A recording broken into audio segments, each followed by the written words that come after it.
Bonjour. Un des apprenants fait la confusion entre envoi avec E et envoi sans E.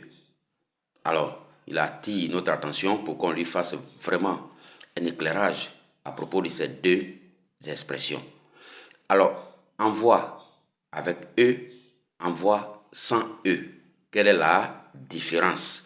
Quelle est la distinction lorsqu'on les emploie? C'est ce que nous allons essayer de donner comme cours. À l'oral, lorsqu'on les emploie, l'erreur est moins perçue. Il est difficile de faire l'erreur. On ne prononce pas le E. Donc, il est difficile de faire l'erreur. Quand on prend envoi sans le E, c'est un nom masculin. Un nom masculin. L'envoi, un envoi, l'envoi d'un colis, l'envoi d'un courrier, etc., etc.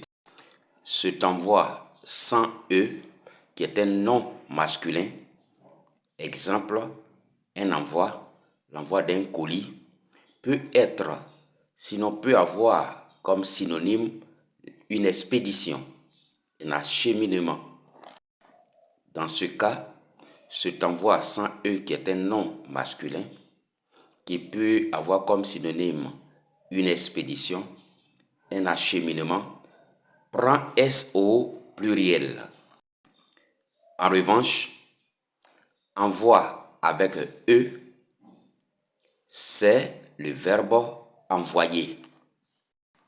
Sa conjugaison au présent, il ou elle au singulier envoie, à la fin de envoi, il y a un E. Lorsqu'on va au pluriel, il ou elle au pluriel envoie, à la fin, il y a E-N-T. Dans ce cas précis, c'est-à-dire ce envoi qui prend le E, qui est le verbe envoyer, on peut le remplacer souvent par expédier, par acheminer, par adresser, par lancer. Exemple d'emploi, il envoie un colis, il expédie un colis, il lance un colis. Merci. Nous sommes disposés pour d'autres demandes, pour d'autres sollicitations. Merci.